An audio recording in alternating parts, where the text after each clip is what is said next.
And the winner is my man Jermaine Dupri's artist, So Def recording artist. Put your hands together for Kris Kross. We want another one. I want to thank God, you know what I'm saying? Know what I'm saying? While you looking at it. I just want to just keep moving. While New York had Bad Boy and the West Coast had Death Row, in the early 90s the South had something to say too, with artists ranging from Kris Kross to Anthony Hamilton. So Def was a cornerstone of the Atlanta music scene headed by its founder Jermaine Dupri. They were winning awards, topping the charts and setting trends, but what happened? In this video we'll be looking into So Def, their rise, and what happened to the label that once dominated the South. Born in Asheville, North Carolina in 1972 and raised in Atlanta, Jermaine Dupri Malden was the son of Tina Mosley and Michael Malden, a music executive. JD got his start as a dancer for the hip-hop group Houdini when he was 12. He made an appearance in their music video for the song Freaks Come Out at Night and went on tour with the crew. Jermaine was known for his musical prowess, and the people in Atlanta took notice. After touring with Houdini, he started to venture into DJing and production. What does the future hold for your career? How far do you expect to go? I want to get Grammys. I just want to keep creating, be like the biggest producer ever or the biggest star ever, whatever. I don't want to look back and I don't want to fall, even though I'm not, I haven't really climbed up the ladder yet, but I'm getting there. In 1990, he produced his first act, the female hip-hop trio Silk Times Leather. It consisted of 3 female rappers, Leather, Silk, and Diamond X. The group released one album, It Ain't Where You From, It's Where You At, in 1990 that was produced by Dupri while his father managed the trio. They were the first ever rap act from Atlanta to land a record deal, but their album had moderate success and the group eventually disbanded. One day, JD is hanging out with one of the girls from Silk Times Leather at the Greenbrier Mall, and he notices crowds gravitating towards 2 kids. In an interview on the Combat Jack podcast, JD said, "I see these 2 little kids and I see people paying attention to these kids like I've never seen anybody do ever. I've never seen nobody pay attention to 2 people that I don't know like that." When the 2 asked the Silk Times Leather member for her autograph, JD engaged the 2 kids in conversation and asked them if they were a group. The boys had been rapping since they were in 3rd grade, but weren't serious at the time. Really, it was just like us both coming together in the mall. We asked one of his groups for an autograph, and then we just started talking to the producer, and then it just came from there. The kids were Chris Kelly and Chris Smith, who were 12 and 13 years old respectively in 1991 when the then 19-year-old JD found them. Impressed by the way people gravitated towards them, he took the 2 under his wing. They began to do music together under the name C Connection. Around this same time, Jermaine also met a young Lisa Lopez who was new to Atlanta. You may have heard of her. I'm the leggy, left eye. Jermaine and Lisa met through Ian Burke, a young A&R who had his ear to the streets. He would go on to discover Outkast. Yeah, he found them too. But it's like this, the South got something to say, that's all I got to say. Anyways, Ian told JD about Lisa during a photo shoot with C Connection. Lisa was homeless at the time, peddling for money by asking for spare change from visitors at the Atlanta airport, but Ian vouched that she had real talent. Seeing her potential, JD invited Lisa to stay with him at his mother's house. So she was doing this, but she didn't really have no place to stay, right? She was just moving around, this, that, and the third, and I'm like, for some reason, I'm like, you could just stay at my house. Now, I don't know why I said this, because I was staying with my mom. I don't know why I said it, but some kind of way I figured that I could sneak her in my house and she could live there, and she did. JD snuck Lisa in his house and she slept in his closet while working on her music. Then Ian met Tion Watkins, and impressed by her cool tomboy swag, it was Ian's idea for the girls to form a group with another local singer named Crystal. They made their first demo together under the name Second Nature, produced by JD. There's a very important person we can't forget who was with us from day one. That was Jermaine Dupri. Because when me and Left Eye met, before we met Chili, he was the only person that was working with us. And we sung on our first demo with Jermaine. Yep, and see, the demo didn't even have words to it because we never got a chance to lay the words down because he was working with Kris Kross. So all we had was his song and these jacked up pictures. And I hope nobody ever finds those pictures. I'll mail them to you. Second Nature. Shut up. You know, I wasn't in the group at the time, so I can get a hold to those pictures. They were looking real crazy. I'm not ashamed because we all got to start from somewhere. The song was dope that Jermaine wrote. It was called I Got It Going On. I Got It Going On. All my life I had someone try to sweat me. Yeah. That was my part, man. We had to deal like that. I had someone try to sex me. Yeah. I can't sing the rest, but that's how it went, okay? Jermaine is responsible for more than people think because Tion sang low, and Tion sang high. But when Tion sang low, He used to call me Scruffy. Jermaine, he called her Scruffy, and he told her that was so dope. He said it was dope. He said, sing low, let that be you, your voice. JD would say the way I sing my songs is the reason why T-Boz sounds the way she sounds today. She was trying to mimic me. That's why her voice is so low. Jermaine eventually paused working with the girls to solely focus on working with the two Kris's who had renamed themselves to Kris Kross. Tion and Lisa ended up meeting Razonda Thomas and went on to form the group TLC, and well, TLC, the best-selling female R&B group. They were pretty successful, to say the least. JD would say in a 2020 interview, "In the end, that was the crew, Ian, Left Eye, Kris and Jermaine. We were the unstoppable team that didn't have nothing. That was the first So Def." In the spring of 1991, Jermaine had landed Kris Kross a deal with Rough House Records, a label distributed by Columbia. This was done through the help of his father, who by that time had formed his own artist management business and was working with the hip-hop group Arrested Development. Jermaine had spent the past year molding the two Kris's into artists, perfecting their look and the way they performed. Yeah, you gotta understand, people out there, Kris Kross weren't rappers. They weren't kids walking around with demos. They weren't trying to be rappers. They weren't trying to be singers. When I met them, I said, "What do y'all do?" Light-skinned Kris said, "We just cool." Jermaine built upon the kids' already authentic swag and made them into a bona fide hip-hop group, with a demo tape that was convincing enough to get them signed. The two Kris's even had new names. Chris Kelly inheriting a new name of Mac Daddy, and Chris Smith now going by Daddy Mac. And within less than 2 years of meeting JD at the mall, the guys had a hit on their hands. Their first single was a high-energy radio-friendly tune called Jump. You might have heard of it. Jump was the first single from their debut studio album, Totally Crossed Out. It was the third best-selling song of 1992 and sold over 2 million copies that year. Jump was a smash hit, and Kris Kross was a breath of fresh air to the rap scene, a genre often marred by explicit lyrics and violent themes. Their unique style and youthful energy brought a new, more playful vibe to hip-hop, making them stand out in the early 90s. Plus, who can forget this line? And everything is to the back with a little slack, cause inside out is wicked and wicked and wicked and whack. Kris and Kris started a movement of kids and young adults alike wearing their clothes backward. This trend, initially a shot at the other kiddie rap group Another Bad Creation, who were known for wearing their clothes inside out, became a defining aspect of their identity and influence. The backward clothing trend became so iconic that it wasn't just a fashion statement, it was a cultural phenomenon that symbolized youthful rebellion and creativity, leaving a lasting mark on the era. Kris Kross had arrived. They had a #1 hit, advertisement deals, and in 1992, the duo landed a tour gig on Michael Jackson's Dangerous Tour. They were a huge deal at the time, solidifying their place in music history. Their success opened doors to numerous opportunities, including collaborations with other prominent artists and appearances on major television shows. Their influence extended beyond music as they became style icons and role models for a generation. Kris Kross's impact was felt across various media, from music videos on MTV to features in popular magazines. Their debut album, Totally Crossed Out, went multi-platinum, further cementing their status as superstars. The duo's rise to fame was meteoric, and JD was along for the ride, molding the guys in his image, providing them with the guidance and production prowess that helped shape their distinctive sound and style. His influence was instrumental in their success, ensuring that they wouldn't fizzle out as his previous group had. Capitalizing off of the rapid success of Kris Kross, in 1993, Jermaine established a record label, So Def Recordings, through a joint venture with Sony and Columbia. The first act on the label was also introduced to JD by Ian Burke. Hi, I'm Tamika Cotto and I'm 16 years old. Hello, I'm Candy Burris and I'm 15 years old. Hi, I'm Tamika Scott and I'm 16 years old.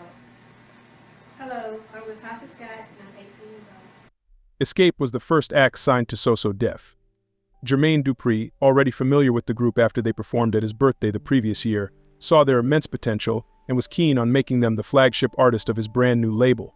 Named Xscape to symbolize their desire to break free from the stereotypical R&B groups of the 90s, Jermaine was determined to develop Xscape into a powerhouse in the R&B scene. Like Kris Kross, this R&B group was a breath of fresh air for the music scene. Ditching the dresses and heels made uniform from groups like En Vogue, Xscape chose to wear baggy jeans and suits. Their first single, Just Kicking It, lit up the charts, peaking at #2 on the US Billboard Hot 100. Their debut album, Hummin' Coming At You, was released on October 12, 1993 and peaked at #17 on Billboard 200. Their second single, Understanding, peaked at #8 on Billboard and went platinum. So in other words, Xscape was a hit. Well, what do you guys see for yourselves in the future?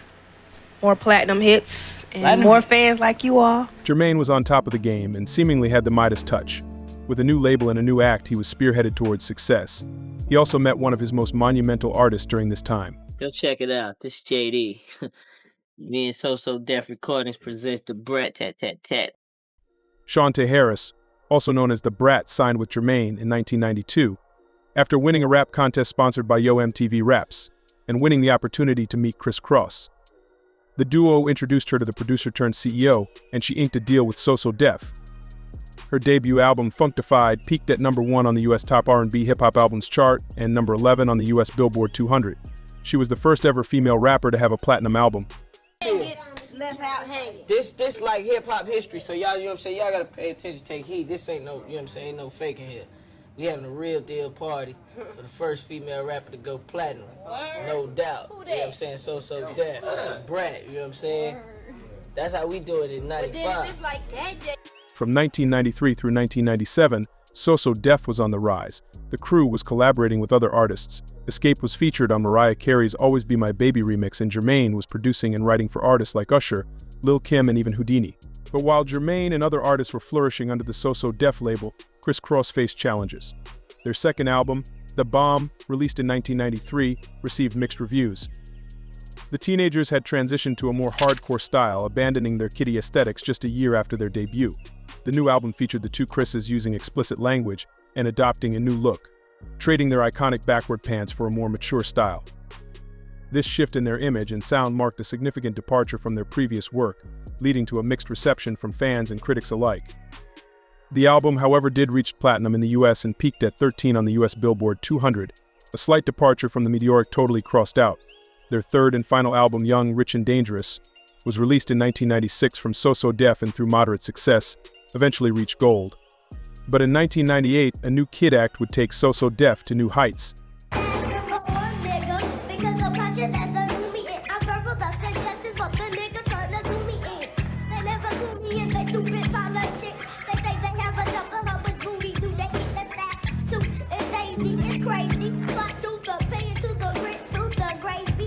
Shad Moss began rapping at 6 years old under the name Kid Gangsta, and in 1993 he was discovered by Snoop Dogg at a concert in LA. Snoop was impressed by his confidence and stage presence. He even gave Shad his new name, Lil Bow Wow. Shad began to work with Snoop, appearing in the Gin and Juice music video and on the Doggy Style album. But being around death row was dangerous, even for a kid. Snoop wanted to get Lil Bow Wow out of the environment before he got in too deep. In 1998, Lil Bow Wow met JD through Snoop's recommendation. Lil Bow Wow started recording his album in 1999, and it was released in September 2000 when he was just 13 years old. The Beware of Dog album was released under So Def Recordings, with Jermaine Dupri producing most of it. The album was certified double platinum in March 2001 and peaked at #8 on the US Billboard 200. He quickly became a sensation with his catchy beats, charismatic presence, and relatable lyrics. Lil Bow Wow's emergence in the music scene echoed the impact Kris Kross had in their early days, as he too introduced a unique flavor that distinguished him from his peers and appealed to a young audience, especially young girls. He was so successful that JD and Suge Knight, the founder of Death Row, had a slight beef about it. I want to ask you this, and this is a question that, I guess a lot of people have kind of came to me and asked. The Source Awards. It has been said that you have beef with So Def family, that you asked them not to come to the Source Awards. There ain't no beef. It's like this. For his Lil Bow Wow, I gave him his name, had his family living in LA, paid for his tutoring, did the whole nine. But that guy was signed to me. So when I went to prison, everybody thought I had 100 years. Everybody felt they can do what they want to do. I don't have nothing against the Brat. I think the Brat cool. I don't have nothing against, Jermaine Dupri. I know a lot of times they say he said something like it's a problem or whatever. Ain't no problem. Business is business. You know what I mean? It's no different. If you owe me for something, pay me for it. If you don't owe me, you don't have to pay me. But when you owe me, you owe me. But while Lil Bow Wow was blowing up, there was trouble in paradise for some of So Def's other artists and the label as a whole. By 1999, Xscape experienced some significant changes. During their tour for the Traces of My Lipstick album, Latasha Scott left the group despite their continued musical success. Reportedly, Latasha wanted to explore a solo career, leading to the group going on a semi-permanent hiatus. But on the flip side, JD also had another group on his hands. After being introduced to the quartet, Jagged Edge, Around 1995, through Kandi Burruss from Xscape, Jermaine signed them to the label. They released their debut album, A Jagged Era, in 1997, and their follow-up J.E. Heartbreak in 1999, both who had gleaming commercial success. By 2002, So So Def's distribution deal with Columbia had ended. The following year, Jermaine Dupri moved So So Def to Arista. While many of So So Def's acts transitioned to Arista, Lil Bow Wow and Jagged Edge were forced to remain at Columbia due to their contracts being primarily with that company. With two of their most active artists unable to follow the label, So So Def was in trouble. Plus, their one-time flagship artist, Brat, had been facing some troubles of her own. Although she was still seeing relative musical success, having been featured in several collaborations with artists like Dru Hill, Missy Elliott, and Mariah Carey. But legal troubles plagued her for most of the 2000s. In 2001, Brat pleaded guilty to misdemeanor reckless conduct after she had battered a woman in an Atlanta nightclub in 2000. She ended up serving a year's probation. And on Halloween 2007, Brat was involved in an altercation that ended in assault at a party. She was sentenced in August 2008 to 3 years in prison, 7 years of probation, and 200 hours of community service. She also was sentenced to pay the victim $6.4 million for their injuries. All of this obviously slowed down her musical output. After their merger with Arista, and following the loss of some of their most prominent artists, So So Def signed a few more acts like Young Bloods and Anthony Hamilton, both who had success. But by 2005, the label had to move again, this time over to Virgin and EMI, resulting in the loss of Young Bloods and Bone Crusher. They were able to keep Anthony Hamilton, dabrat, and Jake One in the merger. Due to never really finding solid ground with a parent company and facing numerous artist issues, So So Def had become a shell of its former self. The label has changed parent companies over 5 times and is currently partnered with Create Music Group. In 2013, So So Def hosted a 20-year anniversary concert, where nearly every former artist from the label appeared.